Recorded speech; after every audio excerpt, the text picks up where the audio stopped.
Charlie Kirk iria completar 32 anos. Era casado. Deixou 2 filhas pequenas que nunca mais verão o pai. Naquela quarta-feira, na faculdade de Utah Valley, milhares de pessoas se conectaram para assistir a mais um de seus debates universitários. Era uma rotina normal, até não ser mais. Charlie fazia o que sempre fez. Debatia ideias de forma pacífica e respeitosa. Ouvia argumentos contrários. Apresentava os seus. Era isso. Apenas ideias. Então aconteceu. Um tiro. Silêncio. E em segundos, um jovem pai foi assassinado. Por pensar diferente. Pensar diferente do atirador e de tantos outros que o financiaram. As manchetes correram o mundo. Um jovem conservador, morto a sangue frio, em plena luz do dia, por defender suas convicções. Mas o mais chocante ainda estava por vir. Milhares de pessoas celebraram online. Comemoraram a morte de um jovem, marido e pai de família. Como se fosse vitória. Se você pensa que isso é problema só dos americanos, está enganado. O mesmo padrão de ódio político já chegou ao Brasil. E está crescendo. Bolsonaro esfaqueado em 2018. Ataques a apoiadores. Ameaças constantes. A violência política virou rotina. E ninguém parece se importar. Hoje você vai descobrir a verdade por trás desses ataques. O padrão que conecta todos eles. E para onde estamos indo como sociedade. Este é o Papo de Bunker.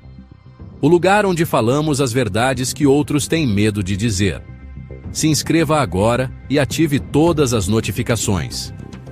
Conteúdo como este pode ser censurado a qualquer momento. Sua única defesa é estar informado. Papo de Bunker. Aqui fala-se de tudo. Quase tudo. 3, 2, 1. O que vem depois de Charlie Kirk? Cláudio, esta semana foi uma semana terrível. Tivemos um homem, um jovem de 32 anos, que foi brutalmente assassinado em plena luz do dia por defender as suas ideias pessoais e políticas, não é? E não foi no Brasil, não é? Mas poderia ter sido, não é? Armando, 7.000 pessoas assistindo ao vivo, enquanto ele debatia pacificamente quando levou um tiro no pescoço. E o mais assustador, milhares comemoraram a sua morte nas redes sociais. Centenas fazendo palhaçadas, dando risada. Exatamente. Se você acha que isso não pode acontecer aqui no Brasil, então vai precisar ouvir e ver este episódio até ao final. Porque já aconteceu anteriormente, lembramos da época do Bolsonaro em 2018, quase que aconteceu com o Trump por 3 vezes, não é? E hoje vamos responder a pergunta que ninguém quer fazer. Para variar, né?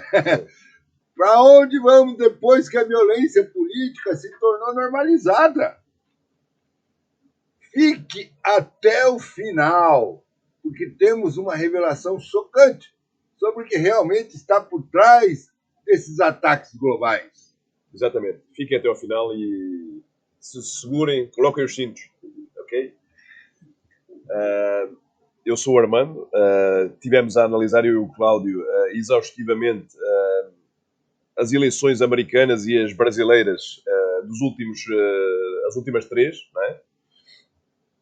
E eu sou o Cláudio Planas, todo mundo já, pelo menos, tem uma ideia do Barbudo. Vi como a polarização afeta os negócios. Aqui, no Papo de Bunker, a gente não tem medo de falar o que os outros canais, por questão de segurança, evitam. Então, nos próximos minutos, você irá descobrir as 6 coisas que são verdadeiramente chocantes, não é? Primeiro, como chegamos ao ponto onde matar por ideias virou uma coisa normal, banal, não é? Segundo, porque o caso do Charlie Kirk é só a ponta do iceberg de algo ainda muito maior, não é? Algo que ainda está um pouco obscuro e que o Trump já desvendou um pouco, não é? Terceiro, a rede global de intolerância que conecta ataques nos Estados Unidos, Brasil, França e Alemanha. Quarto, como a inteligência artificial está sendo usada para radicalizar pessoas. Em quinto lugar, a estratégia secreta que está sendo usada para destruir o debate democrático, o debate são e saudável, não é? No mundo inteiro. Não é? E sexto, o que realmente aconteceu, por exemplo, na Argentina, e porque o Brasil pode ser o próximo. Não é? Então, se esse conteúdo te chocar tanto quanto chocou a gente, você vai ficar sem dormir também. Inscreva-se, deixa o like, compartilha, porque a censura está se mostrando aos poucos. Exatamente. Vamos ao debate, então. Ao nosso debate caseiro aqui. Armando, eu confesso que não conhecia muito O Charlie, né? o Charlie. É. Você me acompanha mais a política americana, né? Quem era esse cara, na real? O Charlie, ele era um jovem, é um jovem de direita, é um conservador. Ele tinha 32 anos, casado, dois filhos pequenininhos, né? E era um membro fundador da Turning Point USA, né? Não era nenhum político famoso, não era nenhum líder mundial, era literalmente um rapaz da sua cidade, né, que debatia as coisas abertamente em certas universidades. Não é? Cara, então por que mataram? Porque ele fazia algo que hoje em dia virou quase um crime, entre aspas. Não é? Ele debatia ideias em público, ou seja, ele ia nos campos das faculdades, não é? Ele montava uma mesa, não é? Colocava uma placa que em inglês diz "Change my mind", não é? É qualquer coisa que as pessoas podiam debater tudo o que elas quisessem e podiam debater e mudar de opinião, não é? Então ele debatia com quem quisesse, não é? Tá, peraí. Deixa eu entender. O cara foi morto porque ele colocava as ideias dele e deixava os outros colocarem ideias? Exatamente, ele debatia, não é? E aqui está o primeiro ponto chocante, não é? Nos últimos 5 anos, houve mais de 300 ataques contra esses mesmos conservadores. E isso, estamos só falando da estatística nas universidades americanas, não é? 300, não é? Mas isso é só nos Estados Unidos. Não é só nos Estados Unidos. Temos o exemplo da França, por exemplo, tivemos o caso da Marine Le Pen, não é? Que sofreu múltiplas tentativas de agressão física. Temos o caso na Alemanha, onde um dos partidos, que é o AfD, teve vários ataques contra os seus membros, não é? Na Itália, por exemplo, a Giorgia Meloni, né, ela precisou de escolta militar antes mesmo de vir à primeira-ministra, ou seja, é um pouco global, não é? É um pouco global. Cara, isso me lembra do que aconteceu, praticamente o que acontece hoje aqui no Brasil. É exatamente o mesmo padrão. Não é? Se olharmos e se começarmos a analisar, é praticamente a mesma coisa, e aqui vem o que vai te deixar ainda mais chocado, não é? Ou seja, eu e tu, nós pegámos os dados, não é? E analisámos os dados de cerca de uma vintena de países, não é? E tem uma correlação praticamente direta entre o aumento dessa, entre aspas, censura online e o aumento da violência política. Foi isso que nós correlacionamos, não é? Armando, você falou de padrão. Que padrão é esse? Como é que funciona isso? Analisa só a cronologia, por exemplo. É uma cronologia que chega a ser até assustadora, não é? Pensa em 2018. O que é que aconteceu em 2018? Tivemos uma tentativa de assassinato do presidente Bolsonaro, aqui no Brasil. 2019, por exemplo, tivemos ataques em mesquitas na Nova Zelândia. 2020, tivemos uma tentativa contra o Donald Trump. 2021, tivemos o que a gente já mencionou, os ataques contra políticos na Alemanha. Então são vários ataques, não é? E tem mais. Tem mais ainda? Tem mais. Oh, continua assim. 2022 tiveste 3 novas tentativas até agora, até à eleição, 3 contra o Trump. Né? Tiveste o ataque contra a Kirchner, por exemplo. 2023 tiveste a escalada na França contra a Marine Le Pen. Né? E agora tens o quê? Agora tens o Charlie Kirk, né? É o mais atual, é aquele que não sai da nossa mente, não é? Tá, você já está maquinando que tem alguma coisa por trás disso, tem uma coordenação funcionando. Não tô sugerindo, estou afirmando baseado apenas e só nos dados. Não estou a especular nada, estou só a referir dados. Existe um padrão metodológico que se repete em todos os países. E podemos provar isso através dos dados, dos números. Não é? Então vamos lá, vamos provar para os nossos espectadores, ouvintes, o que está acontecendo. Em todos estes casos, houve pelo menos 3 fases idênticas. Primeiro, a campanha de desumanização da mídia. Não é? Segundo, tivemos um certo nível de censura nas redes sociais. E em terceiro, tivemos uma escalada para até uma violência física e para uma violência letal. Foi o caso. Né? Tá, dentro dessa desumanização, como que você pode colocar isso? Olha só como é que o Charlie Kirk foi chamado nas redes sociais. Foi chamado nazista, ele foi chamado de fascista, ele foi considerado como uma ameaça à democracia, até bem antes de ser morto, não é? Agora, se tivermos esse exemplo e olharmos para o Bolsonaro, por exemplo, passou pelo mesmo processo. O Trump também. A Marine Le Pen na França, a mesma coisa. Então é um padrão que está-se vendo em todo o mundo. É ou não é? Sim, mas tem um detalhe aí que tem que ser analisado. Fala. Você não acha que algumas pessoas, ou dessas pessoas, realmente tinham ideias polêmicas? Essa é uma pergunta de um lado oposto, ou seja, de um lado que é um pouco ambíguo, e vamos falar do lado certo, não é? Mesmo tendo ideias que são polémicas, tu achas que as pessoas elas merecem morrer por isso? Elas não merecem morrer por isso, não é? Porquê? Porque tu podes ter ideias diferentes, não é? Porque no momento em que você aceita isso, não é? Tu destróis completamente a democracia, é ou não é? Claro, mas a questão é mais complexa, né? Porque tem muito mais coisa aí atrás, né? Mas não tem só uma questão de ser mais complexa. Ou tu defendes a democracia para todos, ou tu defendes, ou então já não defendes para mais ninguém. É aquela história do ou a moralidade ou comem todos, não é? Não existe democracia seletiva. É isso que as pessoas têm que falar e ser rápidas a falar. Tá, a gente está mencionando uma coisa que é meio complicada na rede global. Explica isso melhor. Vamos analisar algo que pode chocar até aos nossos espectadores. Existe um financiamento que e através dos dados dos americanos, do Elon Musk, por exemplo, o Zaid, né? Existem organizações que promovem a intolerância em múltiplos países simultaneamente. Isso foi veiculado, é ou não é? Mas isso volta a dizer, maquiavélico, cara. Sim.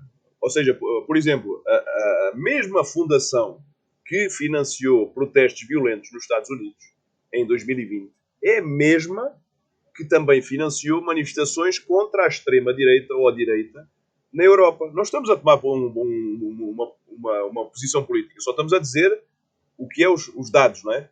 E adivinha, também tem tentáculos aqui no Brasil, não é? Essa fundação já vem vindo trabalhando aí há um longo tempo. Sim, são várias que estão agregadas, mas as principais, tu sabes quais são? São a Open Society, a Ford Foundation também, e algumas outras. E elas fazem como? Elas financiam ONGs locais que depois organizam a resistência contra qualquer governo que seja mais conservador. Ou seja, já é uma globalização daquele tipo de arranjo, né? Vamos chamar assim, entre aspas. Né? Sim, mas existe uma legitimidade nessas organizações? É assim, o problema não é existir essa legitimidade. O problema é a metodologia que elas utilizam, não é? Ou seja, elas usam todo o mesmo playbook, o mesmo roteiro, a mesma modo de ação em todos os países. O que é que elas fazem? Demonização, censura, isolamento e, por fim, radicalizar pessoas até ao ponto da violência que às vezes descamba para a violência extrema. Esse é o problema. Tá, explica melhor essa radicalização que eles implementam. Aí é que vem a parte mais assustadora, não é? Ou seja, eles começam já a utilizar a IA, não é? Os algoritmos, para identificar essas pessoas que são suscetíveis à radicalização. E depois o que é que eles fazem? Alimentam essas pessoas com conteúdo específico. Ou seja, já está completamente minado, não é? É completamente identificado. e fornecem só o que lhes interessa. Tá, mas peraí, para a gente não colocar Sim. como uma teoria da conspiração, vamos buscar provas para colocar em pratos limpos isso. Tivemos, por exemplo, o caso da divulgação dos documentos da USAID, não é? Em que um documento interno do Facebook em 2023 mostrou o quê? Mostrou exatamente isso. Não é? O que é que eles faziam? Eles chamam de Behavioral Prediction for Political Outcomes. Não é? Ou seja, um comportamento, é uma predição de comportamento quando tu estás a falar de política. Não é? Literalmente, tu falas dessa forma. Tu tens que analisar o comportamento das pessoas a nível político, a nível do que elas pensam politicamente. E aí, essa funcionalidade é aplicável? Claro que é que funciona, não é? Porquê? Porque esses mesmos algoritmos vão analisar isso. Porque tu achas que a polarização explodiu nos últimos anos, não é? É porque tem essa ajuda da IA, não é? Porque é que tu achas que as pessoas que antes debatiam civilizadamente, agora elas praticamente elas se odeiam mortalmente? Porquê é que acontece, não é?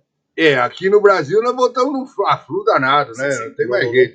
Não para, não é? Nós estamos caminhando para um cenário extremamente triste, né? O Brasil, neste caso, ele não está só caminhando, não é? E não está só caminhando para esse cenário, não é? O Brasil é praticamente um dos cenários que está acontecendo isso, não é? E é um dos cenários mais importantes. Nós viramos praticamente um laboratório principal. Esse é que é o problema, não é? Peraí, botaram nós como ratinho de experiências? Pensa só comigo. Onde mais no globo, não é? No mundo, não é? Tu vês uma corte que efetuou certos bloqueios a jornalistas, redes sociais, prendendo pessoas por uma questão de liberdade de expressão, opinião. Tens poucos países, não é? Tem a China, tem a Coreia do Norte, não é? Exatamente. E tens também o que aconteceu no Brasil, não é? É algo que aconteceu e que está provado até pelos relatórios, não é? Só que aqui eles fazem isso mantendo a aparência de democracia. É um teste praticamente perfeito que consegue destruir as coisas, não é? Usando as próprias instituições democráticas. Nada mais do que um experimento, não é? Um dos atos foi a Suprema Corte, né, ter bloqueado uma rede social processando jornalistas, né? É uma parte desse experimento, né? É uma parte desse experimento. Primeiro o que é que fazes? Primeiro tu censuras ou fazes um bloqueio às vozes que são mais dissidentes dessa voz política. Depois tu criminalizas essas vozes e, por fim, tu normalizas a violência contra eles. Não é? Isso é que é o grave. Porquê? Porque as pessoas vão se habituar a fazer isso. Mas aqui no Brasil, nós tivemos uma visão dessa violência política mais acirrada? Sim. E vai piorar. Porquê? Porque quando tu não podes mais falar o que tu desejas falar na tua liberdade, não é? Partem para a ação. E é uma lei natural da política, não é? Todo o autoritarismo do século XX começou assim. E continua dessa forma se mantivermos essas ações. Tá, mas você acredita então que os regimes autoritários estão começando a ser implantados no Brasil? Não estou comparando, não é? Eu apenas estou alertando. Não é? O Brasil de 2025 tem mais semelhanças com a Venezuela do que gostaríamos de admitir. Não é? Isso é um facto. E se tu quiseres saber mais, o que é que poderia ser mais assustador do que isso? É como a inteligência artificial está sendo usada e manipulada para radicalizar certos grupos, certas posições. Não é? Bom, explica isso melhor. Usando a inteligência artificial, eles estão conseguindo... Sim, porque existem algoritmos que conseguem identificar com um alto percentual de precisão a quais pessoas têm tendência a atos mais radicais, mais violentos, pela tal motivação política. Essa é que é a capacidade de IA. Não é? Aí eles estão usando conteúdos para atacar essas pessoas ou para avaliar essas pessoas? Sim, as pessoas elas recebem conteúdos verdadeiramente específicos. Eles alimentam, não é? Vídeos, posts, notícias. Tudo é calculado para exponenciar, para aumentar esse tal, entre aspas, ódio ou diminuir a empatia.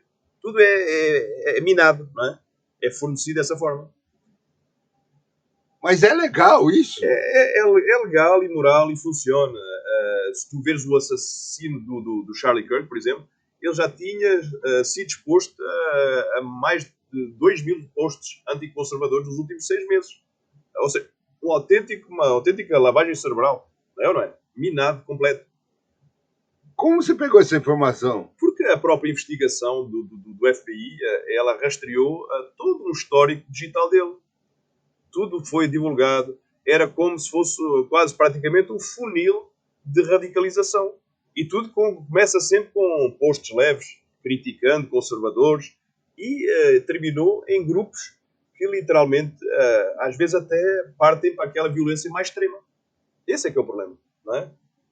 E se a gente analisar nas próprias praças públicas do Brasil, isso pode estar acontecendo. Claro, claro. Lembra perfeitamente dos ataques contra certas pessoas do espectro político, né? Em 2022.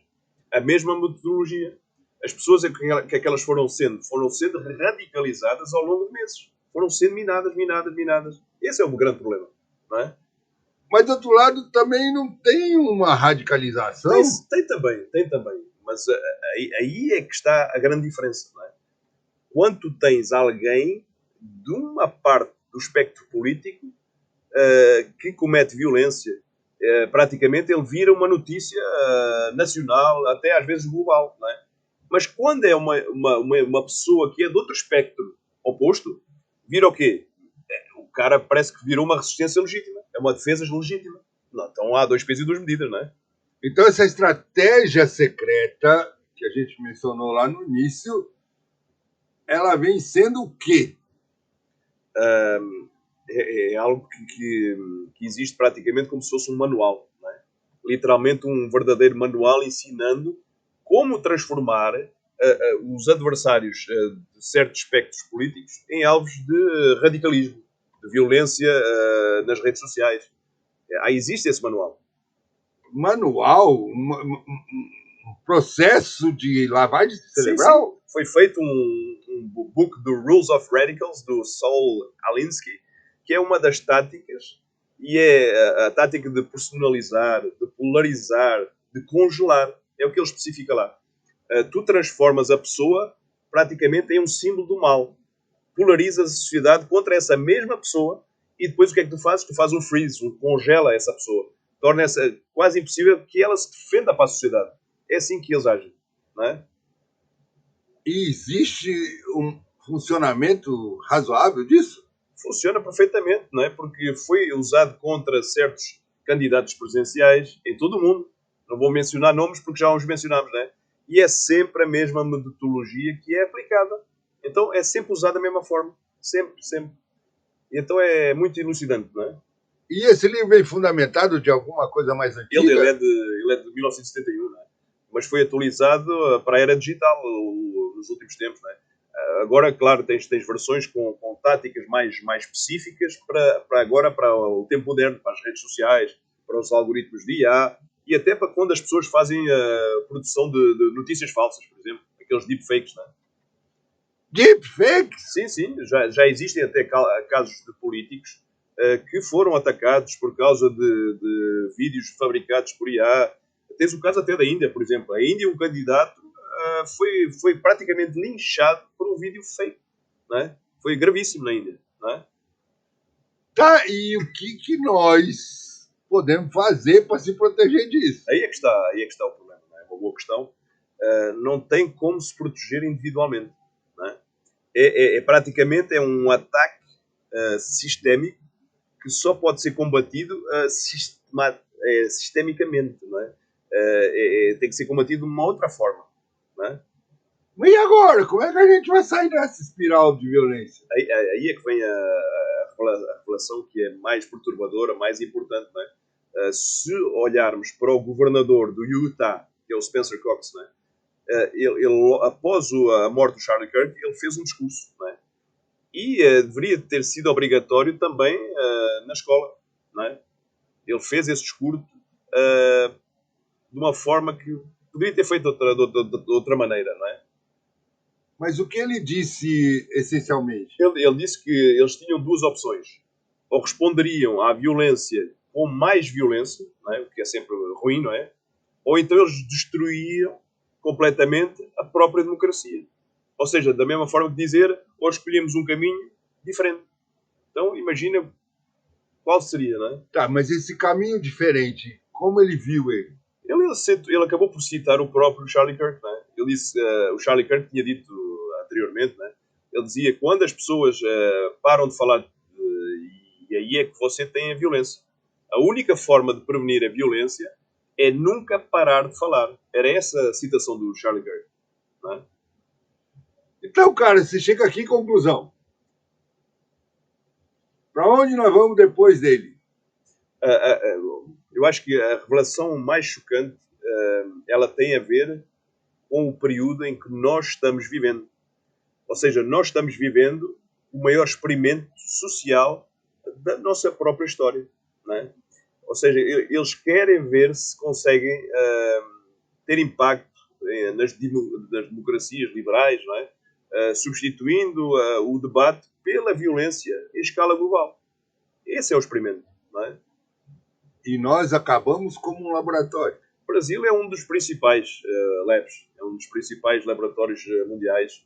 Ou seja, se eles continuarem a conseguir fazer esse laboratório no maior país da América Latina, com 220 milhões de pessoas, é normal que eles vão conseguir implantar em qualquer lugar do mundo. Não é? O Brasil é quase um continente, não é? É ou não é? Tá, então o que o brasileiro tem que fazer? Nós temos uma simples missão que é a única que nós temos.